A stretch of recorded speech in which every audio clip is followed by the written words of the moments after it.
Hello, everybody. Welcome to the Pat and Jeff Show. I am your host, Patrick Gunnels, joined by my co-host, Dr. Jeff Solitzer of Pacific Northwest Awesomeness. And we are here to talk about some dumbs. Jeff, how are you doing? Hey, I'm doing great today, Patrick. Doing well, thank you. I want to remind everybody, do us a favor, hit the thumbs up. Also, I want to let everybody know that I feel great. And I feel great because of these little powder packs that I get from epicyerba-mate.com. It is the Unamate from Unicity, and it's lemon flavor. And I take it in the morning, and I don't eat.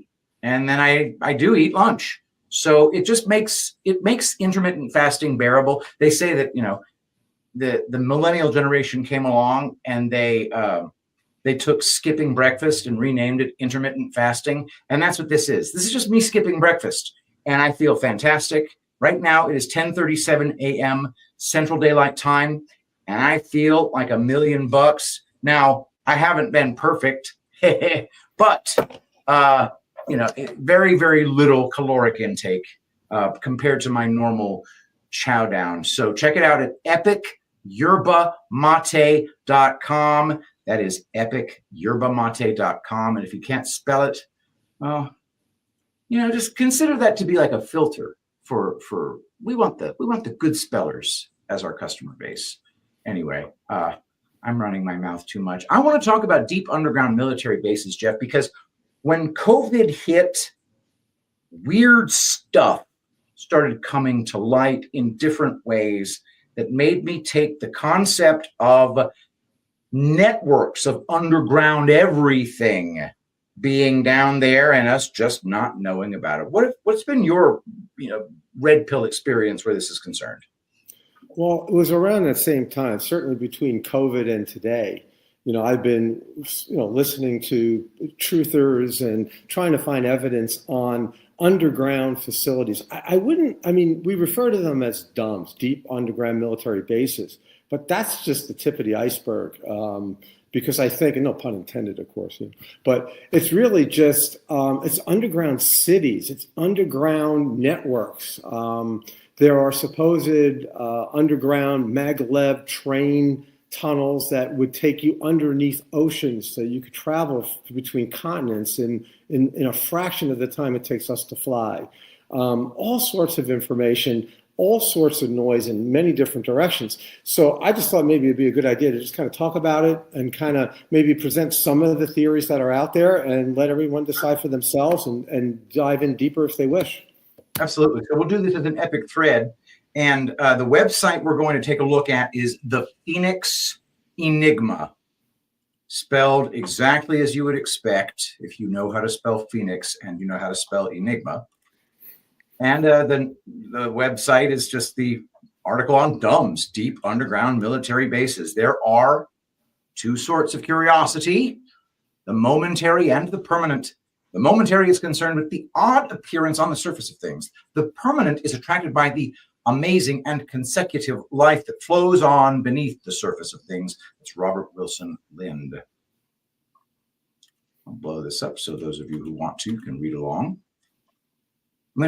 No fancy intro here. I'm just going to jump right into this one. I believe there to be solid evidence for undisclosed underground bases in the north and northwest regions of Arizona, otherwise known as DUMBs, or deep underground military bases. I don't base this, unintended, on reiterated conspiracy website material or Wikipedia searches, but rather on the culmination of decades of research and eyewitness accounts from locals, myself and others, and mounting circumstantial evidence. Underground bases are, in fact, a real thing.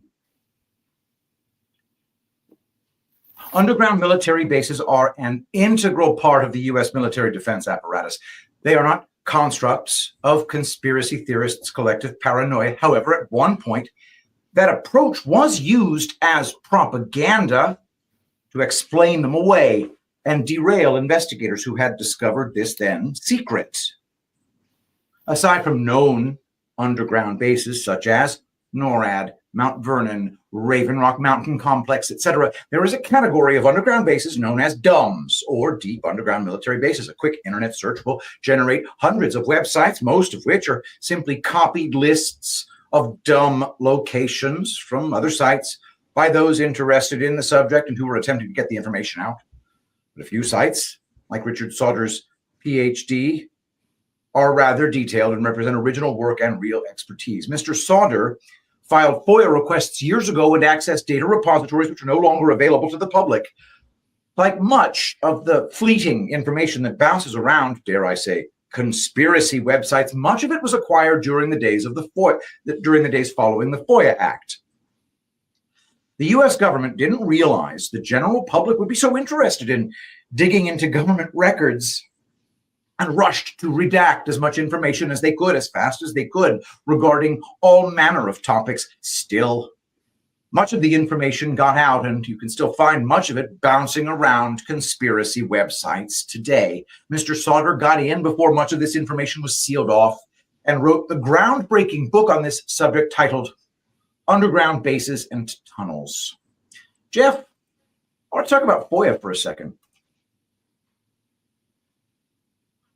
I think I just heard that gentleman say he thinks that they just carelessly enacted FOIA and didn't realize how important it was.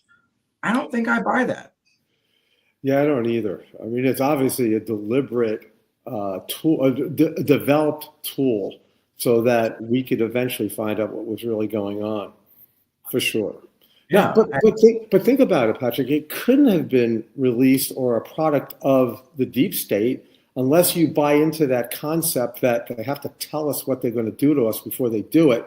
And I don't know if I buy that, because these things, these beings, these humans, whatever they are, they're evil as hell. I don't think they really want to give us at all a clue as to what's going on, unless they mock us, and that's a possibility. But I think FOIA is a product of the good guys, giving us, little Easter eggs here and there so we can start piecing it together. Yeah, valid, but it's very hard to know. Indeed. All right. What's amazing is that much of this information isn't secret at all. For instance, Google, patent number 3,693,731, this patent was filed by multiple scientists from the Los Alamos Military Testing Facility in 1971. As you can see, this is a very real subject involving quite real technology. I think it amazing that this technology has been around since the 1950s, yet still evaded the general public's sphere of awareness. Jeff, let's look at the patent, just for fun. I have to blow this up more. It's also interesting when I look at those photos, they show you these photos of these supposed boring machines, and to me, that could very easily be a restructured C-17 engine. Do you know what I mean? I'm not convinced that's a true boring machine. I don't even know what it would look like, but how do I know if that's real? I don't know. I don't know how to build an engine, Jeff. I don't know what the parts of an engine are. I know that there's probably something involving something called a stator, and also possibly something called a rotor. That's all I know. And I don't know what those things look like. So yeah, I'm an idiot when it comes to mechanics. That's a big gap in my knowledge base that I probably really ought to see to. Method and apparatus for tunneling by melting. This is the abstract. A machine and method for drilling boreholes and tunnels by melting, in which a housing is provided for supporting a heat source and a heated end portion, and in which the necessary melting heat is delivered to the walls of the end portion at a rate sufficient to melt rock, and during operation of which the molten material may be disposed adjacent to the boring zone in cracks in the rock, and as a vitreous wall lining of the tunnel so formed. The heat source can be electrical or nuclear, but for deep drilling is preferably a nuclear reactor. Okay, so this describes something that melts the earth and then turns that melted thing into a glass-like wall for the tunnel thus created. Does that sound about accurate from what I just read? It's a good description of what you just read, but let me go get my shovel, because there's a lot of stuff we got to get out of the way so we can figure out what's really going on here. I know, right? Okay, so we just get the basic. That's the basic gist, that it turns the earth vitreous using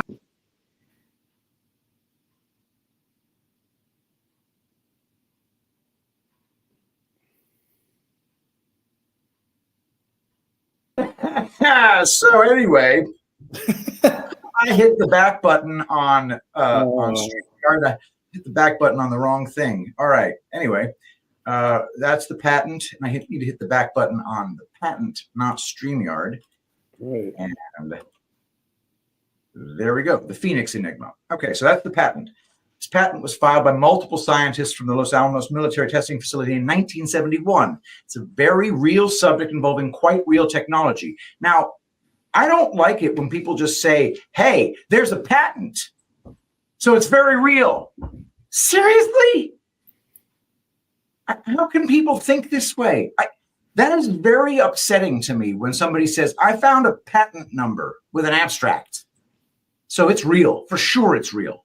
Do you feel what I'm saying there?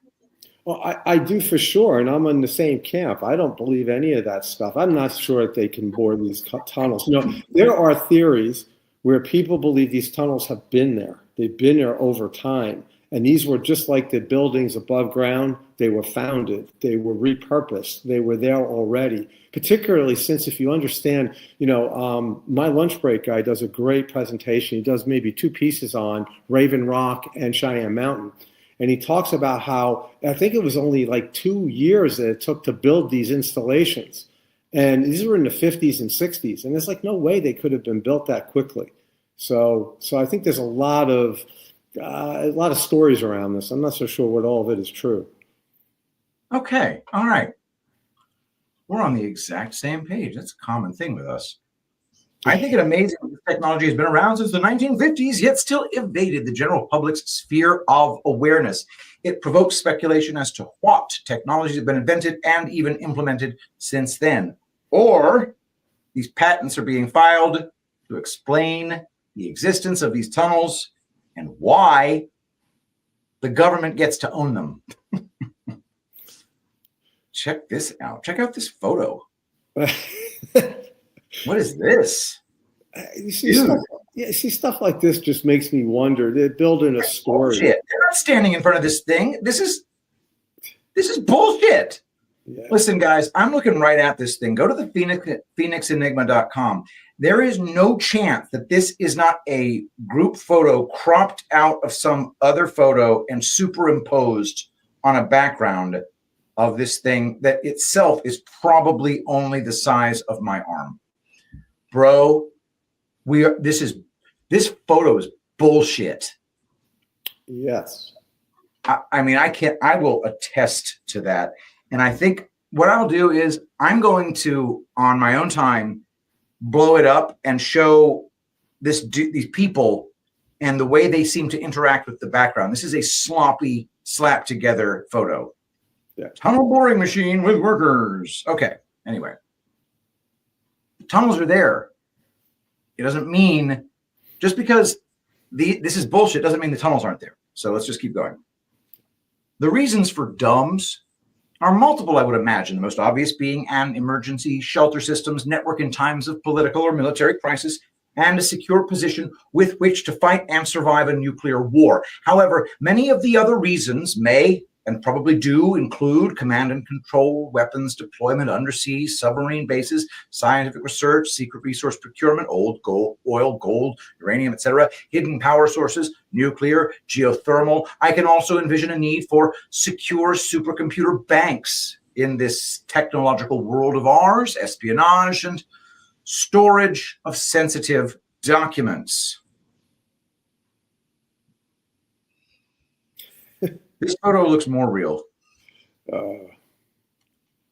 but I'll get to it.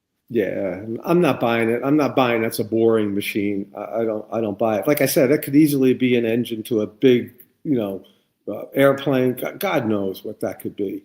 Yeah, we need mechanical people. How are these funded? Your tax dollars, of course. The answer is not very complicated, yet has a nearly 0% success rate of being able to be tracked down. Money is allocated for projects which private consultants and contracting firms are hired to complete. The military apparatus itself forms these companies, which are hired. Profit is made during the construction process. Secrecy is assured, and the installations are built. Private parties close to the projects profit from this, and the whole machine lurches forward. By the way, this is known as the military-industrial complex. I hope you've heard of it by now. If instead you are one of those people who actually still believe that our government is transparent and the only monies spent are those which are appropriated through legitimate means, you best go turn your TV back on and watch some more news. Well put. This speech was given one day before the 9/11 World Trade Center bombings. I'm assuming this is rum. Hey, let's watch it. Want to watch it? Let's see how long it is. This speech is 10 minutes and 52 seconds long. I don't have any problem with watching this. Hold for processing. Ta-da! September 10th, 2001, you'll notice Donald Rumsfeld made a speech that the Pentagon had lost. Can you hear it, Jeff? Almost $3 trillion worth of unaccounted for expenses.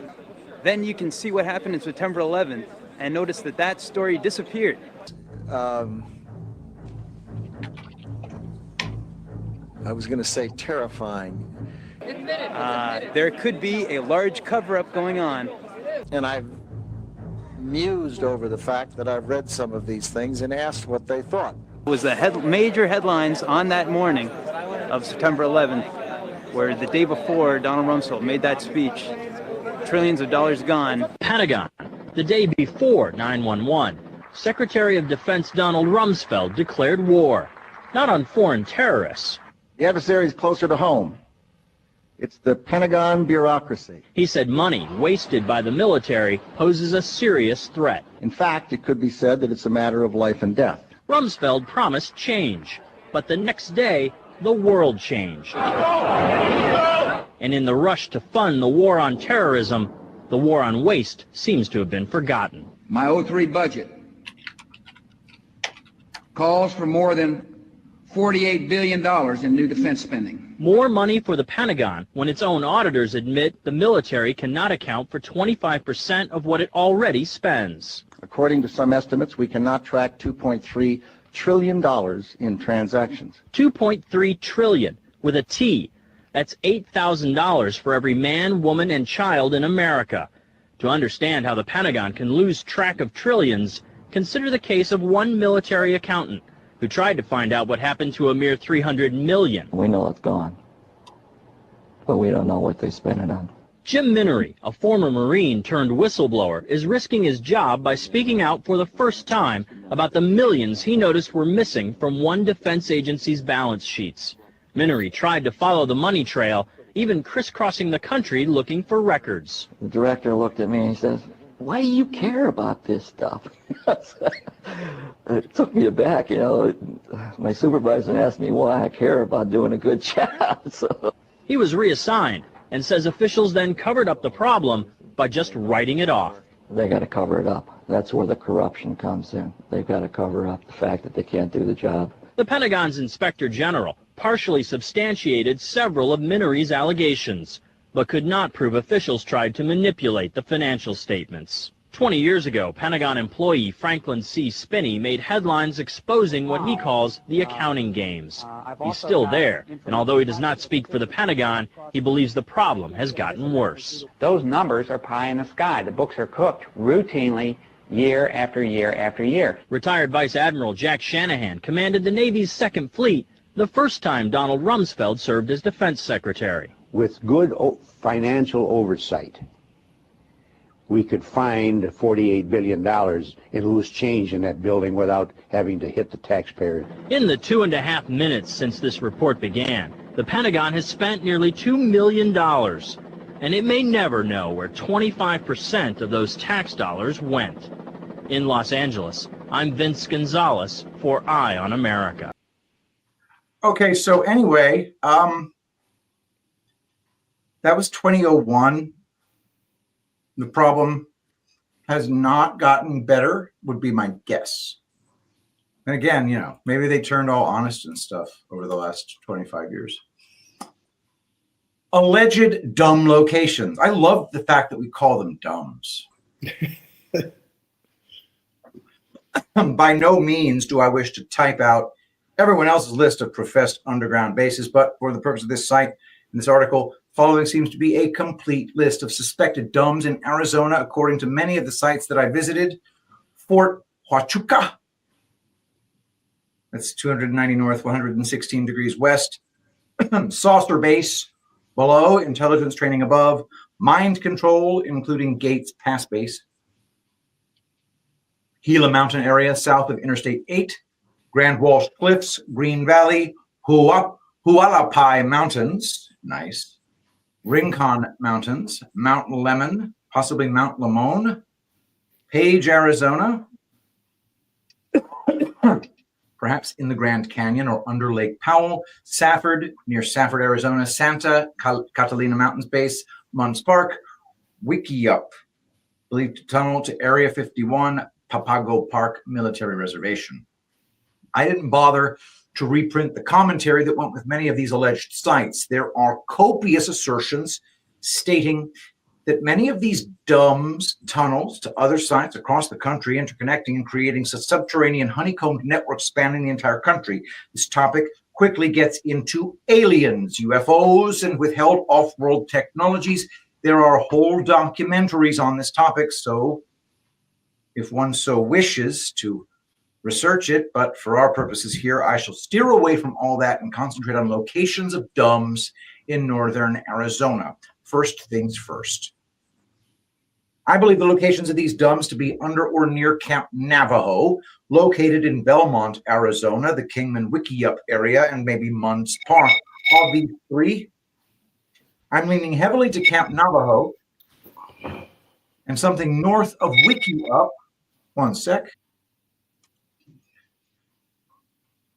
One, this region is centrally located. It lies between the NSA building in Utah, the ICBMs in southern Arizona, NORAD in Colorado, Luke Air Force Base in Phoenix, and all the bases in California. Two, this area is the first viable area south of the Grand Canyon. The next available locations would be north of the canyon. It also runs along the main transportation routes. Any tunnels coming from east would either have to veer through the north, through Utah, or south along the southern rim of the Grand Canyon. This remote high desert corridor is along a natural route. Okay, so this is arguing for where the locations of dumbs might be. Hey, Patrick, real quick, can you show the first map that he has in this piece, just maybe a frame up? This one? Oh, keep going a little bit more, please. This thing? One more. I think it's actually, there you go, that one. So there are a lot of people believe when he mentions that it connects to aliens and all this kind of stuff, that is actually a depiction of these bases that are supposedly located in the United States that follow the same layout of the Orion constellation. So there's some significance about that. Now, well, I mean, heck, yeah, I can see why you might find Orion somewhere in there. It seems to be, you know, they superimpose it and it's pretty close.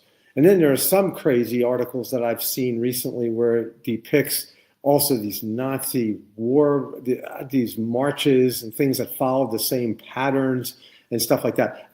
Take that off the table. But the fact that it replicates or very closely replicates a constellation makes me believe, you know, maybe it was there a while ago, a long time ago.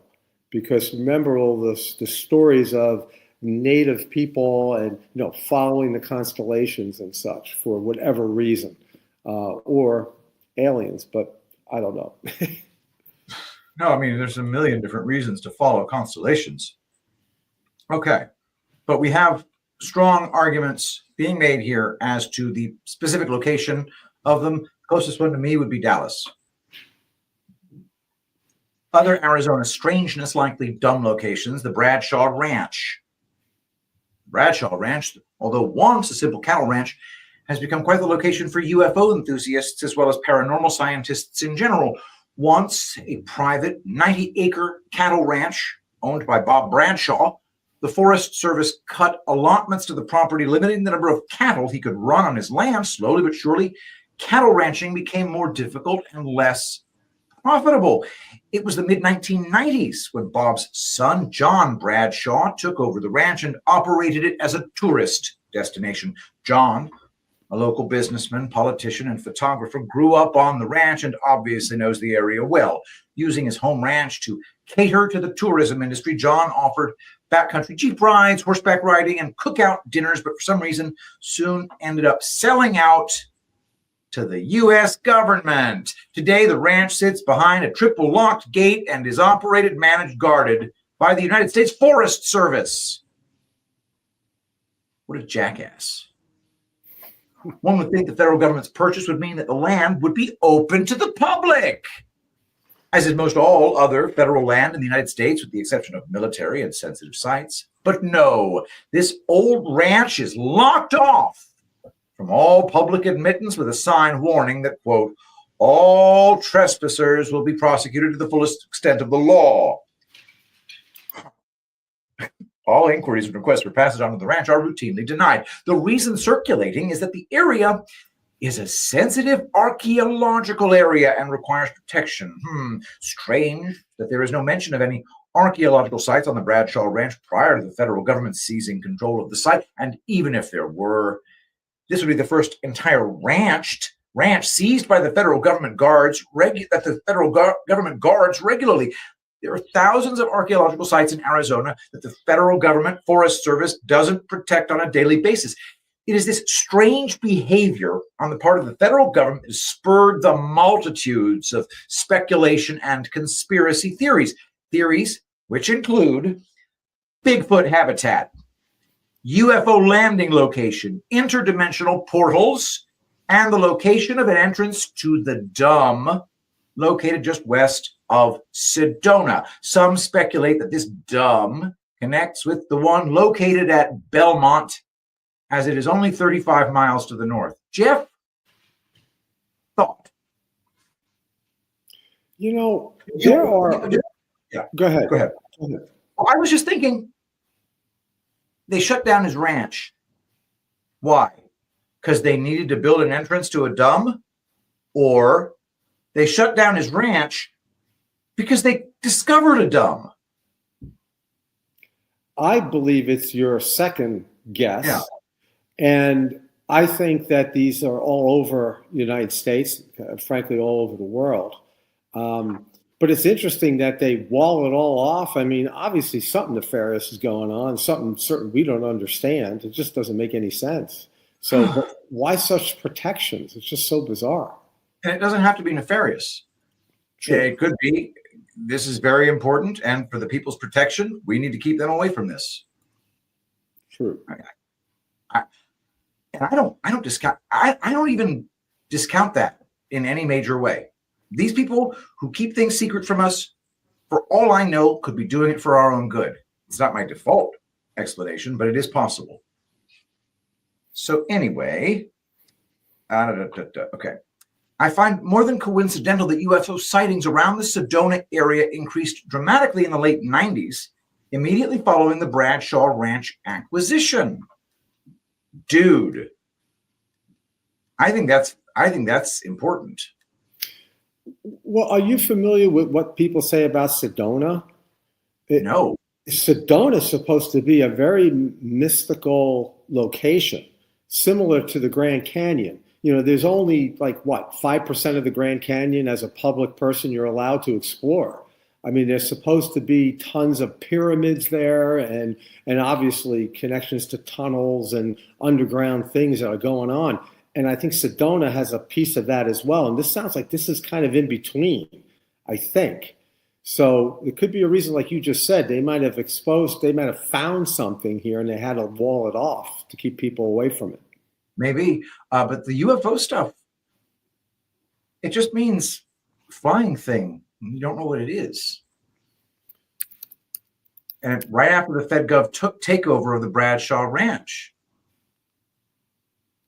Yeah, I think that's a great It's a great observation. It was at this time that the Sedona UFO craze merged with the New Age movement as well. Please note, I don't use the word alien. Although there are those camps who believe that non-human entities do live and work in these domes.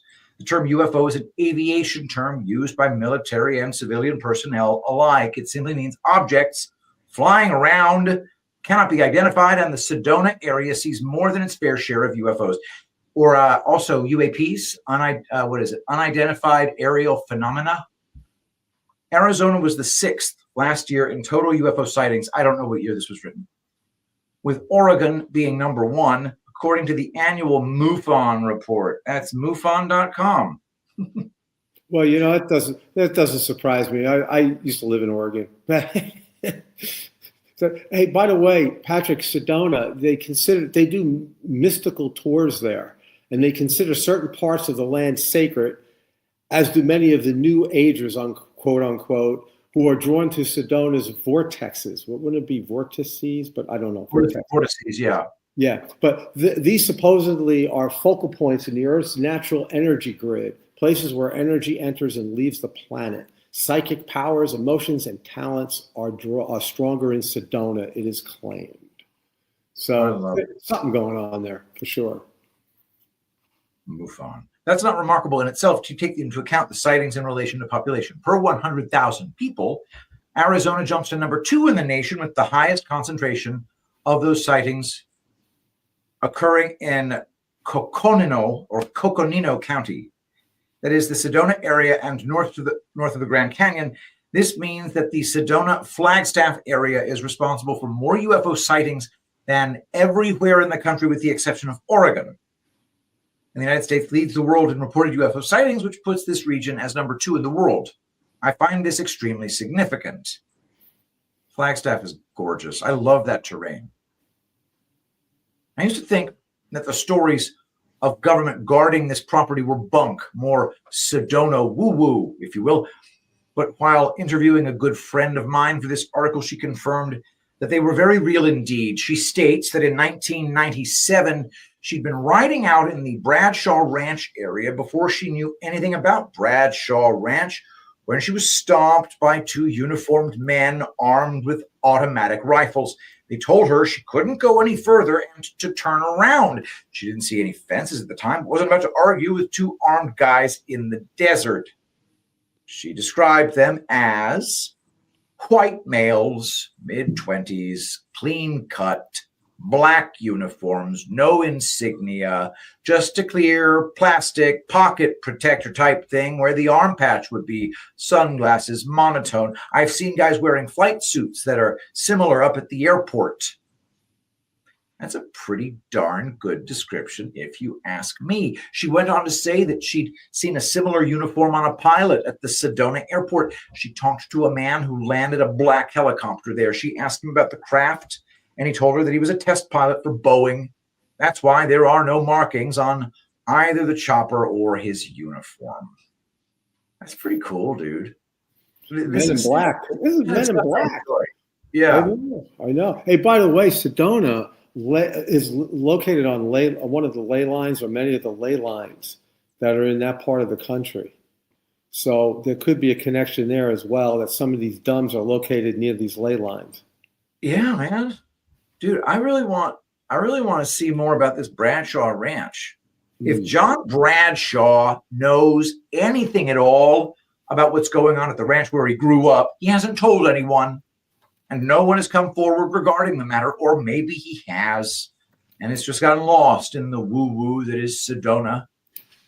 It could also be that he isn't aware of the goings-on out there, and that all the high strangeness began after the government acquisition. He does, however, continue to operate a successful tour company in Sedona, providing jeep and horseback tours into the backcountry. He also provides excursions along the paranormal vein, including conspiracy and spiritual tours. His company is called A Day in the West and comes highly reviewed on TripAdvisor. Just real quick, when was this article written? That's important. It is. And by the way, Bradshaw Ranch is located in Sedona. January 23rd, 2016. right before Trump won the election. Dang. I'm so excited about this now. I want to go to this freaking ranch. Of course, Have you ever been to Sedona? I've driven through it. I've driven through Flagstaff. I just think to myself, damn, this is really nice. Yeah, I think most of us have driven through it, but lately a lot of people are thinking that's the real attraction, is really Sedona. Don't drive through it. Go there instead. But interesting. I stayed in Kingman. Mm-hmm. Well, there's a big Kingman article piece that's coming up here. So okay. Yeah. I've stayed in Kingman. I loved Kingman. I loved everybody in Kingman. I wanted to go back, and then I forgot about Kingman. All right, where am I here? Spooks, Munz Park, Wiki Up. This is going to be great. All right. Anyway, let's keep going. Oh, crap. I'm sorry. Maybe I'll just. All right. Munz Park, Arizona. Munz Park, named after an early settler, has been the location of a supposed underground military facility for quite some time now. I could recall when I was in high school hearing something about this. I can also remember seeing military vehicles at Munz Park during a trip up to Flagstaff in my teens. While this doesn't mean much, as there is a National Guard depot just northwest of here, it does seem strange that the rumors of an underground military installation in the area just won't go away. A quick search will bring up this abovetopsecret.com page outlining the personal testimony of the professed construction of a dome at this site. Regardless of what took place here decades ago, I believe it more feasible that the dome in the area is actually located at Belmont. Now, Wiki Up, Arizona. Where do I begin? If you've read my bio page, you'll know that I spent 10 years living and working in Wiki Up, Arizona, affectionately known to Wiki-Uppans as the Big W. I moved there in summer 1994, worked at our family-owned convenience store, gas station, Subway restaurant franchise. If you've driven through Wiki Up, you know the spot. I can remember with perfect clarity and will recount for you my conversations with several people regarding underground military activity in the Wiki Up, Arizona area. Although admittedly anecdotal, everything you're about to read is 100% true as told to or witnessed by me. Some of these stories may seem off topic at first, but I promise it'll come full circle. My goal here is to relay the immense amount of eyewitness to this phenomenon and also to paint an overall picture of what it was like in the Big Sandy Valley during that time, which I feel is important to put in perspective the information. A story without context is nothing. Context without understanding is even less. Spooks at the gas station. As I stated above, I worked our family-owned convenience store in Wiki Up regularly for 10 years. It was roughly 2 years after I'd moved to the Big W. When one afternoon, I walked a casually dressed man. He caught my attention as he was spending just a little too much time hanging around. And as I was keeping an eye on him, he realized it and approached me. I'd seen him making rounds with the other employees, engaging in what seemed to be small talk. This didn't seem strange at first, as travelers were always asking questions about road conditions, wrecks along the highway, weather up ahead, etc. He approached me, smiled, and started making small talk about Wiki Up. He asked whether or not I lived in the area, which may seem nosy to outsiders, non-Wiki Up folks, but believe me, when you live in a town of 300 people, you get that question a lot. Daily, in fact. I told him that I did. He asked me if I spent much time in the desert surrounding the town. I said that I did. He seemed quite a bit more interested at this point and began asking me about underground structures in the area and the tunnels that led to them. I told him this was the first I'd heard of them, but he insisted the entrances looked just like manhole covers and were everywhere around Wiki Up. I said that I really didn't know anything about it, but found it interesting all the same. It was at this point I looked down and noticed that his shoes didn't really match his clothes. His dress was that of a casual traveler, but his shoes were shiny black dress shoes. Something didn't seem right. He said he was going to get some more coffee and asked me to join him at the tables for a while. I told him I couldn't as I was working, so he just stood there next to the cash register for a while, asking me about different roads in the desert, where they went, and when I'd last been on them. This I began to find a little strange. Not only did he want general information, but he wanted to know the last time that I personally had been in that neck of the woods. I became obviously vague, and he eventually got the point and walked outside. I followed him outside, pretending to check to see if the trash needed changing, and got his license plate. To my surprise, or maybe not, his vehicle had government plates. Later that night, I went over to my friend's house for some coffee and told her about what had happened. My friend happened to work at a trading post about a quarter-mile down the road. She looked up and said, "Oh my God, that guy spent 2 hours at the trading post asking everyone there the same questions." I asked her if she'd noticed his plates, and she said no. When I told her about the government plates, she just smiled and said it wasn't the first time the government had been poking around the big W. This same encounter was repeated 2 years later in an almost identical scenario, only this time the guy hanging around asking questions didn't have government plates. He was, however, asking all the locals about tunnels under the desert leading to underground facilities. This is freaking weird, dude. What is this guy doing? I don't know. We'll find out. Keep going. It's good. Hey, I'm totally not from the government. Have you checked out any underground facilities? No?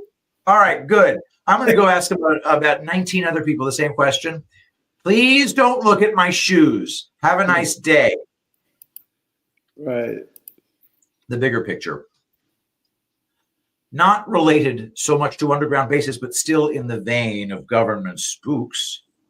There were a number of believed government agents who attempted to gather intelligence in the town of Wickiup in the mid-1990s to the early 2000s. Keep in mind that these were the days of Ruby Ridge, Branch Davidians, and the Oklahoma City bombing, 92 through 95. Kingman, Arizona, only 50 miles to the northwest, was home to the media event that surrounded Timothy McVeigh and Terry Nichols in the aftermath of the Oklahoma City bombing. A huge media propaganda campaign attempted to paint a government entrapment sting operation as a homegrown right-wing militia organized an attack on the federal government as payback for Ruby Ridge and the Waco, Texas incidents. I'm sure there are some people in Kingman who still have their "I survived the FBI invasion" t-shirts, which followed the government black op known as the Oklahoma City bombing.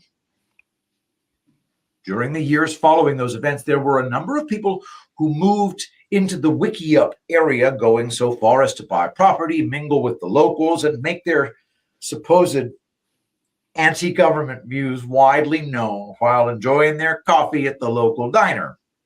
Whereas this didn't seem at all strange at first, eventually it did when one of them, a guy named Bob, began inquiring around town if there was anyone who was interested in buying grenades and perhaps a Jeep-mounted M60 machine gun. What a dickhead. We did a little bit of recon on this guy ourselves and discovered that he was well known within the gun show circuit, especially Tucson area. It seemed he was always attempting to sell illegal arms to people he had befriended on the down low. And although everyone knew about this guy and several licensed gun dealers had reported him to the authorities, he somehow managed to avoid the attention of the ATF and not get busted. Hey, Jeff, you want to buy a nuke? Anyway. In short, recreational McNukes. In short, Bob was widely believed to be a spook, apparently a retarded spook. That is, an undercover government operative. I even remember his cover story. He stated that he was an inventor and working on a thermal guided scoping system for a large caliber platform firearm. He had been in negotiations with military contractors and was planning on selling his patent to them and retiring upon perfecting his concept. So, in between official U.S. military weapons contract business, this guy was attempting to sell illegal black market grenades and artillery to a bunch of small town kids. Yeah, something doesn't fit. There was also once a traveling multi-level marketing salesman who attempted to befriend everyone in town, and he eventually talked me into having a meeting with him. I should have known something was up, as the first goal in his personal sales model was to have me write down for him as many names of not only friends and family as I could possibly think of, but of everyone I'd ever known from my school years up. Supposedly, this is going to be a tool with which to build a sales and marketing target objective. Needless to say, that meeting ended quickly. Whereas I have nothing to hide from my corrupt government, I don't wish to cooperate with their intelligence gathering on me all the same. Don't worry, bro. They'll just pull it off from your Facebook profile. It would be a few years later, after I was stopped for a traffic speeding violation, I would learn that I had been the target of a 3-year investigation for believed illegal arms and drugs trafficking, or at least that's what they told me. I was detained, and while not quite at gunpoint, the officer requested backup, and the officer covering me never took his hand off his gun. These were people I knew in a small town of 300 people. Somebody told them something. My vehicle was then ripped apart on the side of Highway 93 by DPS officers who had been brought into the investigation, the entire time the one covering me attempting to get me to admit to him that I smoked weed and meth and associated with people in town who did. It was quite surreal and strange, to tell you the truth.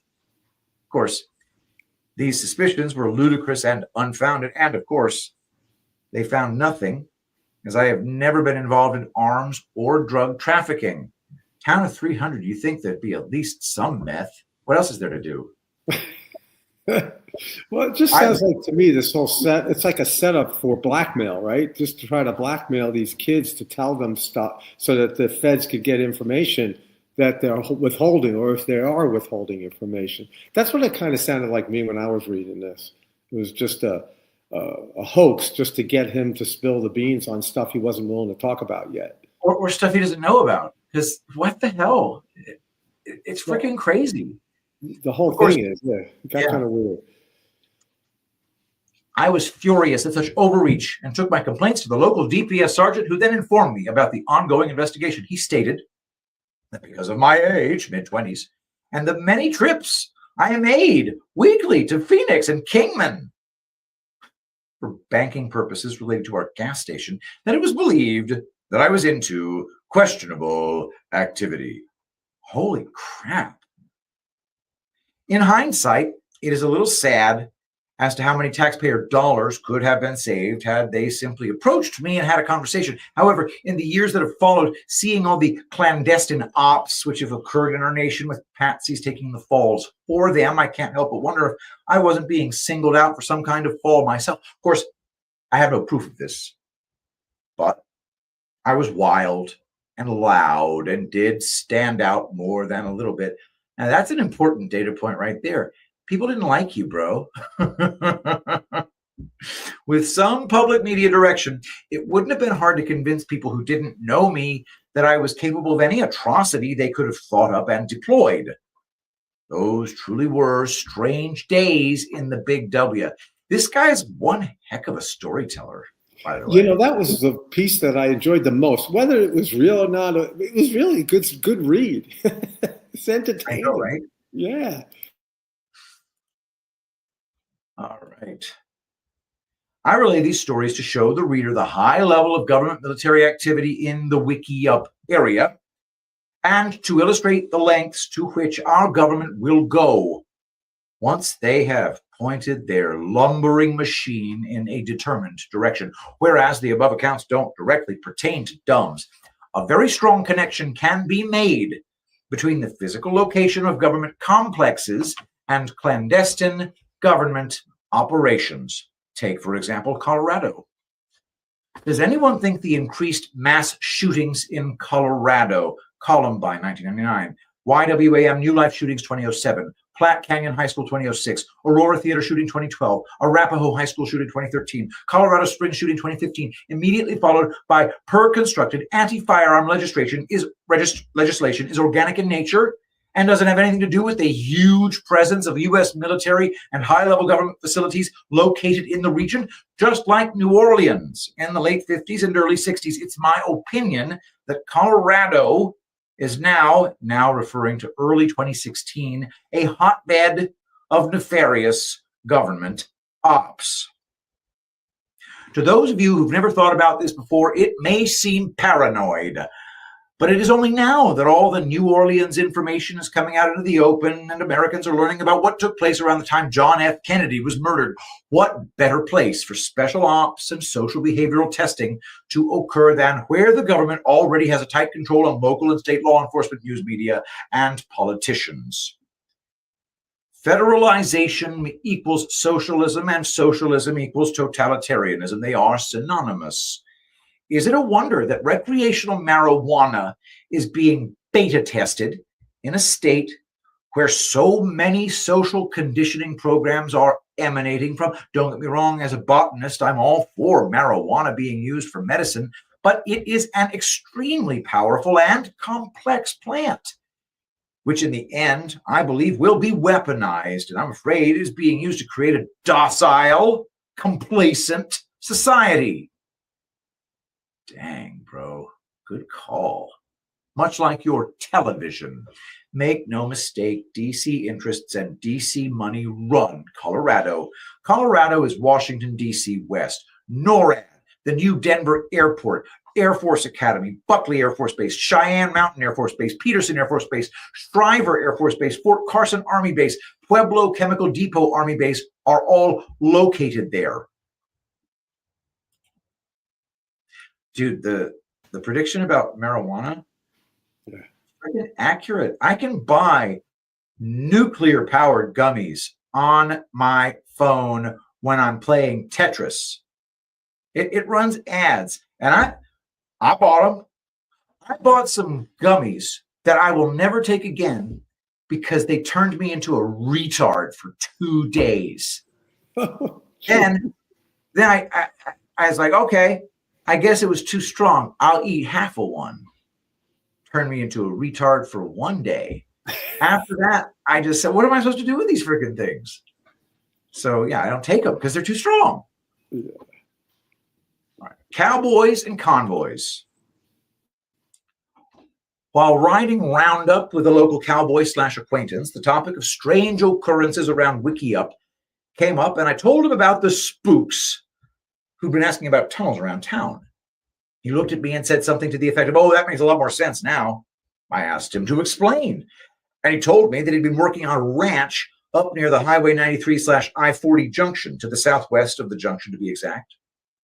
He said he'd been sitting his horse atop a hill overlooking the surrounding countryside for cattle when he saw a convoy of 3 black SUVs and a town car come driving along the old Highway 93. Old 93 was once the original Highway 93, but was replaced by the new highway junction and is now a maintained county road. Old 93 runs between the Petro station on I-40 and comes out about 4.5 miles south of the I-40 junction on Highway 93. It cuts right through the area believed to be the location of the Kingman Area Dome. The vehicles turned off onto a secondary road and continued up to what appeared to be a parcel of private property. There, a man got out of the first vehicle and unlocked the doors of a metal shed. This shed looked only big enough to hold one vehicle. The first vehicle then drove into the structure while the others waited. After a minute, the second SUV followed. This repeated 2 more times until all the vehicles had vanished. My friend just sat there trying to figure out how they got all those vehicles into such a small shed. He then began wondering what 4 shiny black SUVs were doing in the desert in the first place. Wait, I thought it was 3 SUVs and a town car. Whatever. After this conversation, I did some research and discovered that the area just to the southwest of the 93 I-40 junction is indeed believed to be the location of a dumb. I wish I'd gotten the exact location of where he was. That would narrow it down greatly, but I didn't.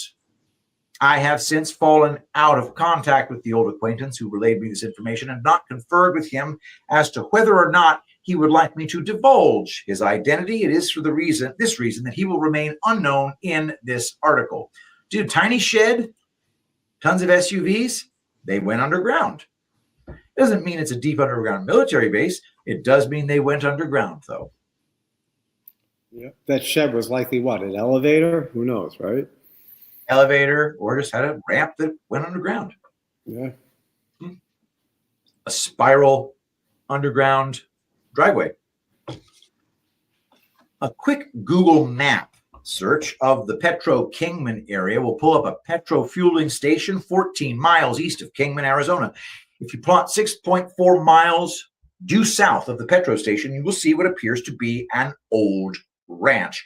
It has a lake on site, a circular house with 2 protruding sections, stables on the north side of the property, and a 3,500-foot airstrip as well. Nice. Built right up against the eastern edge of the Hualapai mountain range, this ranch, Hualapai, there we go, was originally the Odle Ranch, but Mr. Odle later sold it to Don Laughlin, whom the town of Laughlin, Nevada is named for, who donated it to Mojave County Community College. It was then purchased by a Scott Fisher, and I lost track of it there. This may be the ranch area my friend saw the SUVs enter into. It seems reasonable to me that if the federal government managed to seize a ranch in Sedona for whatever reason, that the same model would be used in other parts of the country as well. In fact, fronting a property in a civilian's name and perhaps even operating it as a working cattle ranch while things go on underground, either actually or metaphorically, seems to be a great strategy for clandestine ops. Not unlike a mafia restaurant, or perhaps like one of the many civilian-owned import-export companies that the CIA has made a partner out of unbeknownst to the owner. This happens when the owner of a legitimate business takes on a partner who is actually a CIA operative. This agent then uses the company to move product, drugs, gold, weapons, etc., while profits are funneled into black ops. Whereas this has been standard operating procedure for decades now and is no longer considered secret. I'm only speculating as to this tactic in relation to dumbs. Jeff, you got anything right now? Because I feel like this story is a freight train. I can't stop. Well, it's interesting that, they mentioned this community college. I had seen a video that was talking about how there are these underground tunnels and dumbs located underneath many Walmarts and colleges. And I'm like, what's the connection between Walmart and colleges? But then I saw this in this article and I'm like, whoa, maybe there is a connection somewhere. But the Walmart thing was kind of interesting too. We can talk about that later. But stuff is crazy. But this guy writes so well. It is intriguing. And that's why I wanted to present it. I thought it was pretty cool. Okay.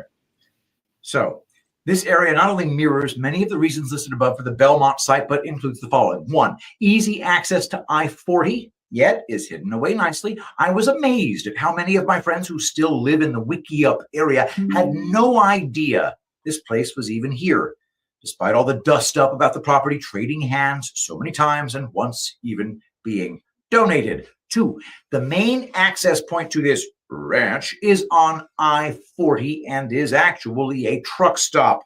This would ensure that the supplying of this installation was kept low-key.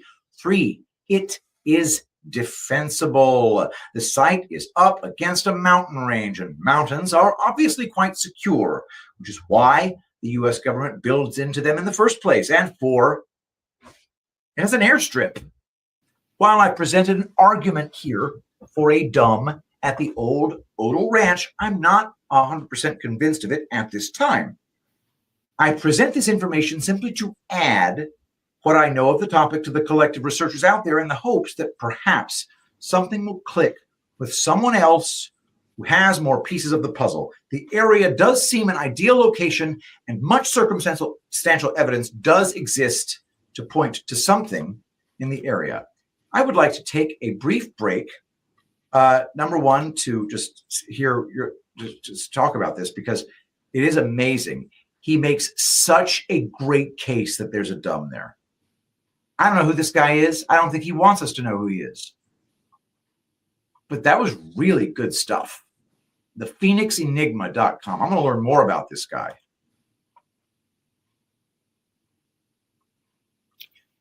It's very interesting stuff. And like I said, he's a good writer, but what he talks about, putting pieces of the puzzles together, you can begin to understand that there's a legitimate story here. Oh, for sure. Now, I'm going to get that what do you call it? The one, the Catherine Austin Fitts talks about this. And I just need to make sure, I just need to pull up the, hold please, because you gave me that video on Tucker Carlson Network. And this is Catherine Fitts. There we go. Bankers versus the West. And I have to go to hold for processing. I need to get my butt over to minute 35 to play this. Yeah, it's about where she starts talking about the dumbs and about the money. And there was another part where she got even more descriptive, but I couldn't find it. I remembered it, but it's about, it's kind of interesting. So see what it comes up. It's about how long? Maybe 15 minutes. I don't know if you want to play that long. Oh gosh. Well, let's just get into it briefly. Yeah. And then we'll see what happens. I have to sit through Tucker's ad on for Simply Safe first. And I'm not going to actually present Simply Safe while Tucker is doing his ad. I'm going to do an ad right now to remind everybody that the amazing Rainfall special, Rainfall, guys, Rainfall is a lotion as opposed to a serum or as opposed to a balm or as opposed to a body butter. Do I have a body butter here anywhere? No. This is a lotion. It's aloe, about 65% aloe, and then the remaining 35% are food-grade plant oils, the exotic ones, the ones you don't see in any lotion out there. And it doesn't have any of the crap that you expect to find in lotions. The only preservative that it has is food-grade salts, sodium derivatives, whereas in almost every lotion you see out there, they use toxic phenoxyethanol. This is the most natural lotion that money can buy, as opposed to going out and squeezing from an aloe plant and mixing it yourself, which you really don't want to do. And even if you do it, that stuff will rot in like 3 days. I digress. Point is, Rainfall is the very best lotion in the world. And right now, when you get an 8-ounce bottle, you get a 2-ounce travel bottle for free. Expires Monday at midnight. Make sure to use promo code Shapiro for an extra 10% off. TulipBlooms.shop. That is TulipBlooms.shop. Promo code Shapiro. All right, here we go. Catherine Austin Fitts. Make sure I just can't get it to hit 35 minutes on the nose. All right, so check out Catherine Austin Fitts. Listen to her talk about these things just for a couple of minutes, and then we'll discuss.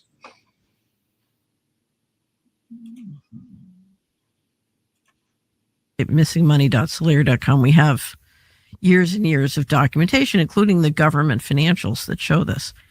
And so the question is, where's all this money going? And one of the things I've looked at in the process of looking at where all this money is going is the underground base and city infrastructure and transportation system that's been built.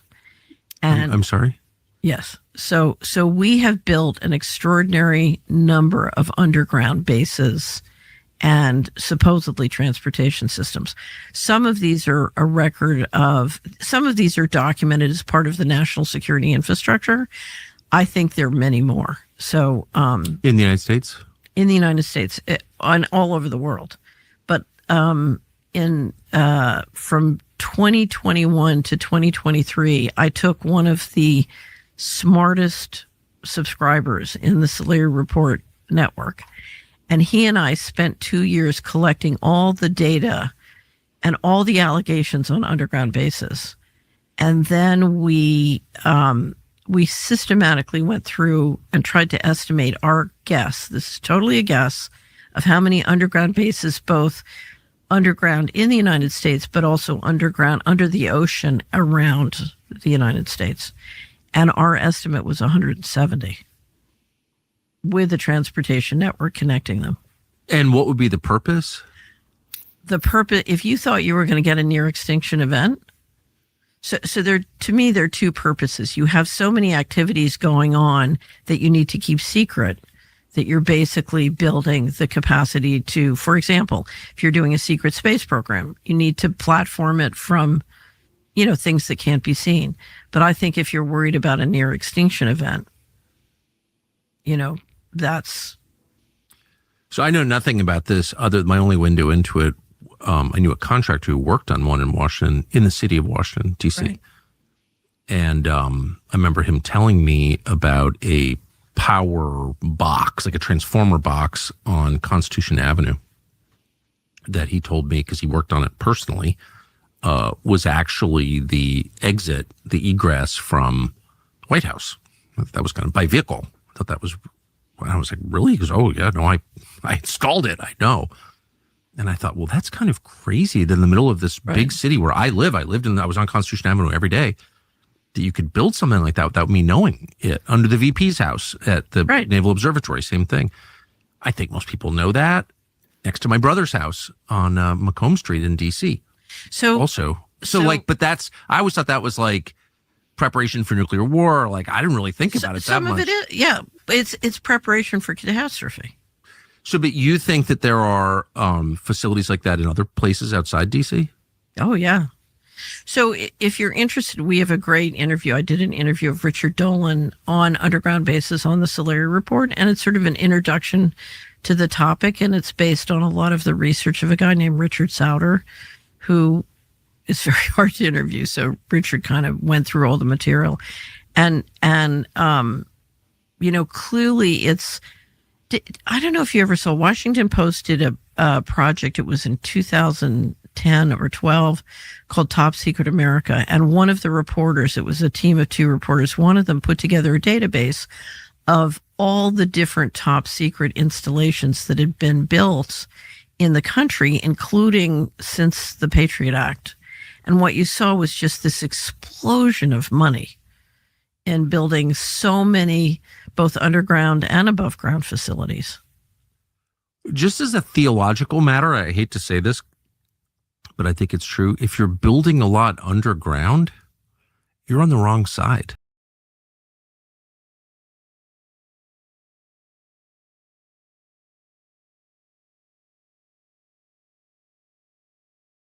Of course.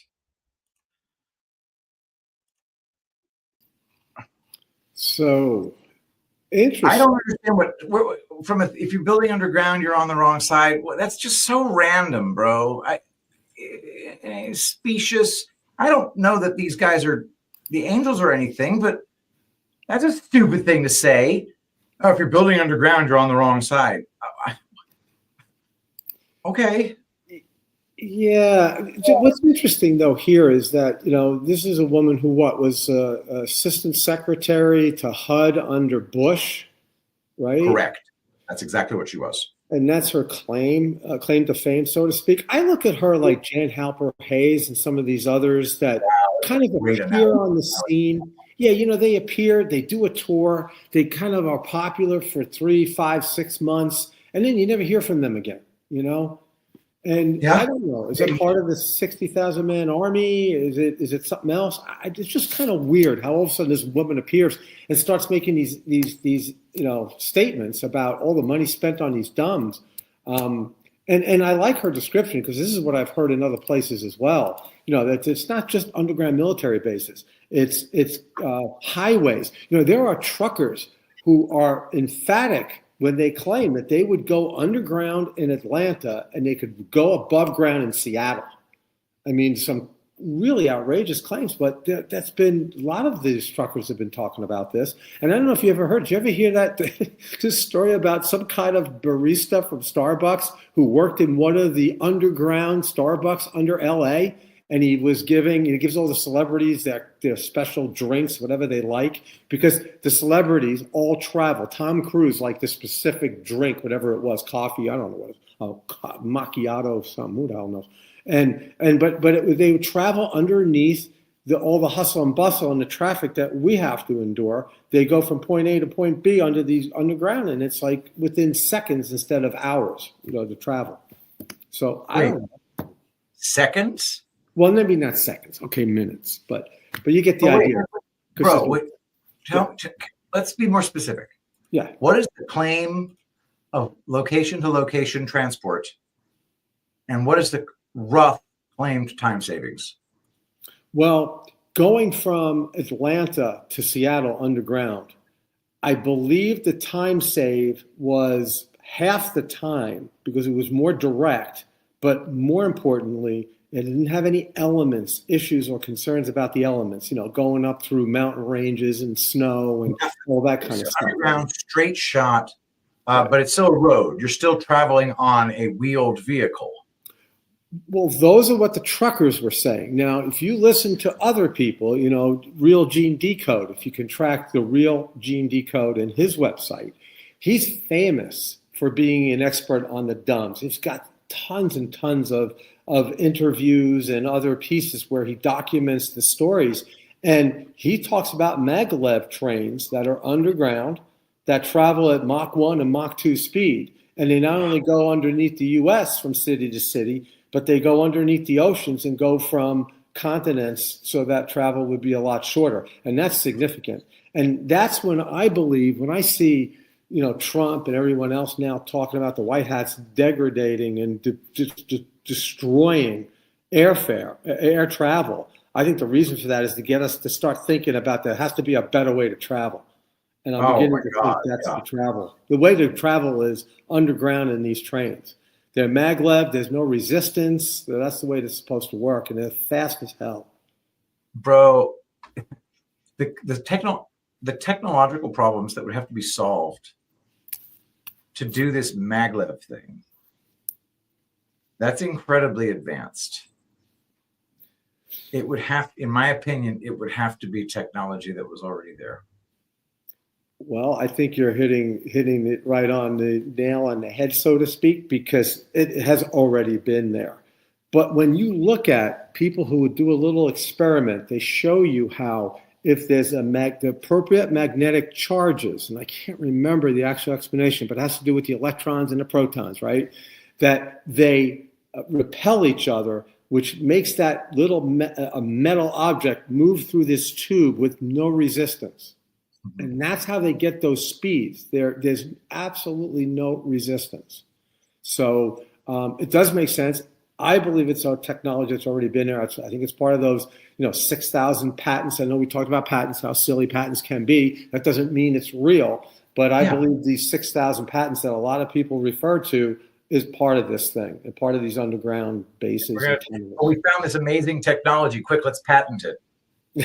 Yeah, I know. Well, if you think about it, I think it's technology that was stolen by the bad guys, and they patented it so they would make money from it no matter who would use it. If one day they would leak out some of it, which is what they've done with cell phone technology and some of the crap that we know today that we think is amazing. I mean, this stuff, and I've said this way back, if you remember, basic tenets of the Tartarian presentation was, we're not the most advanced society. We're just getting drips and drabs of the most advanced technology that was available years and years ago. So there you go. It kind of fits. It really, really does. I'll go ahead and wrap up the show now. I think we've got a really good handle on this topic. Everybody hit the thumbs up and put comments. Let us know what you think about this material and share with your friends, of course. This is a Pat and Jeff show. We do it every Saturday, right after the Saturday D-Class show, usually starting around, 11 p.m. Eastern, 10:30 p.m. Eastern. And we're just having a great time here doing this once a week. And so thanks everybody for watching, and do us a big, big favor. Go to tulipblooms.shop and spend money there.